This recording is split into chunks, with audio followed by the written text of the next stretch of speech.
Tinapay mula sa langit.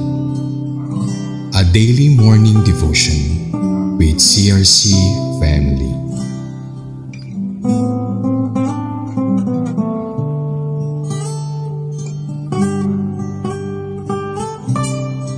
Isang mapagpalang umaga po sa inyong lahat.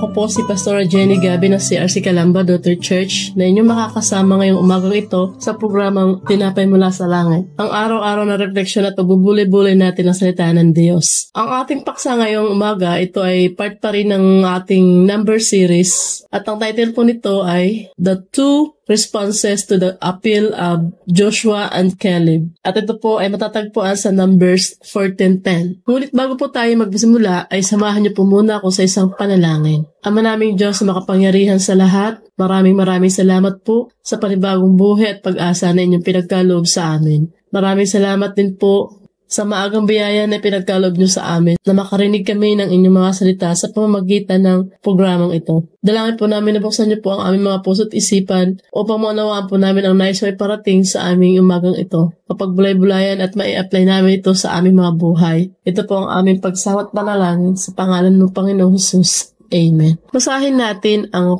Numbers 14:10. Sabi dito, ngunit binantaang babatuhin ng taong bayan sina Josue at Caleb, kaya't ipinakita ni Yahweh ang kanyang kaluwalhatian sa ibabaw ng tuldang tipan. Purihin ang pagkabasa ng salita ng Diyos. Ang pagdududa o kawalan ng pagtitiwala ay isa sa mga dahilan kaya nagkakaroon ng lamat ang isang magandang samahan. Lalo-lalo na kung ito ay dumaraan sa iba't ibang mga pagsubok. Hindi ka nagtitiwala sa kakayahan ng iyong mga kasamahan dahil mas nagtitiwala ka sa sarili mong kakayahan. Maging sa ating espiritual na pamumuhay, ang pagdududa ay nagdudulot din ng pagbagal sa paglago ng ating pananampalataya dahil mas nagtitiwala ka sa sarili mong kakayahan kaysa doon sa ating Panginoong Hesus. Na bagamat hindi natin nakikita, ay siya naman ang makapangyarihan sa lahat at hindi arok ng ating isipan ang kanyang kaalaman at kakayahan. Gaya na lamang ng ating pagbubulay-bulayan ngayong araw na ito ay tungkol sa pagdududa at kawalan ng pagtitiwala ng mga espiya na ipinadala ni Moises sa Kanaan para magmanman alamin ang kalagayan at iba pang mga detalye ng naturang lugar upang kanilang mapag-aralan ito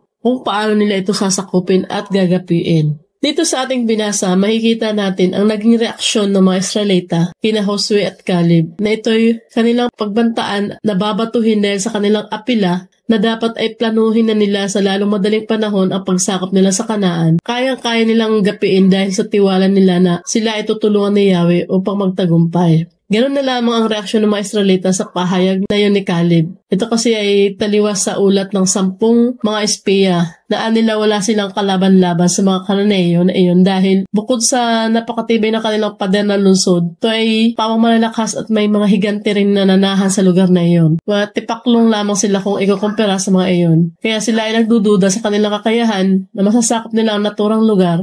Para sa kanila, sila ay siguradong malulupig lamang. Kaya pinagbantaan nilang babatuhin sina Caleb at Josue dahil iniisip ng mga Israelita na sila ay dinadala lamang sa tiyak na kapahamakan. Mabuti na lamang at maagap ang Diyos kung kaya't pinakita niya ang kanyang kaluwalhatian sa ibabaw ng tuldang tipan bilang paalala na siya ang makapangyarihan at wala ng iba pa. Mga kapatid, napakahalaga na dapat buong puso tayong sumasampalataya sa kapangyarihan at kakayahan ng ating Panginoong Hesus sapagkat napagtagumpayan niya na ang lahat ng mga pagsubok sa mundong ito. Kahit ang kamatayan ay kanyang nadaig. Huwag tayong tumulad sa mga Israelita noong panahon na sila pinanghinaan ng loob nang makita nila ang kanilang kahaharapin ng mga kaaway dahil sa kakulangan ng kanilang pananampalataya. Kung buong puso tayong magtitiwala sa Diyos, mapagtatanggumpayan natin ang mga higanting pagsubok sa ating buhay tulad ng mga kaaway ng mga Israelita noong unang panahon. Maagap ang Diyos. Alam na niya ang ating mga kailangan bago pa man natin ito hilingin sa Kanya. Gaya ng ginagawa ng binantaan na batuhin sina Caleb at Josue ng mga Israelita, agad na pinakita ng Diyos ang Kanyang kaluwalhatian upang maipaalala sa kanila na handa siyang tumulong at ipagtanggol ang sino mang nagtitiwala sa Kanya. Sa aking pagtatapos, nais lamang ng Diyos na maging tapat lamang tayo sa Kanya at buo ang tiwala at paninindigan gaya ni na Caleb at Josue. Hindi sila pinanghinaan ng loob, anuman ang kahaharapin nilang pagsubok. Anumang hamon, pagsubok o banta ang ating mararanasan, andyan ang ating Panginoong Kristo na handa tayong ipagtanggol at samahan sa lahat ng ating mga lakad. Kung tayo magiging tapat lamang sa Kanya hanggang wakas, tiyak na tayo makakasama at makasaksi sa Kanyang kaluwalhatian. Gaya ni Caleb at Josue, na tanging mga lingkod na higit ng 20 taon ng edad na nakapasok sa lupang pangako noong unang panahon. Sa Diyos ang papuri at pasasalamat. Samahan niyo akong manalangin uli.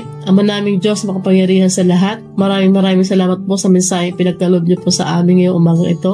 Ikaw ay laging tapat mula noon, ngayon at magpakailan paman. At hindi ka nang iiwan at nagpapabaya. Bagkus ay lagi mo pinagtatanggol ang sino mang tapat na maglingkod sa iyo. Maraming salamat po o Diyos dahil hanggang ngayon ay lagi mo kami pinagpapala. Naway Panginoon ay maging kagaya namin ang katapatan ng inyong lingkod na sina Caleb at Josue na handang harapin anuman ang pagsubok na kanilang pagdaraanan dahil buo ang kanilang tiwalang sila ay iyong paglalaban. Naway samahan niyo po kami Panginoon sa anumang pagsubok na hamon sa aming mga buhay.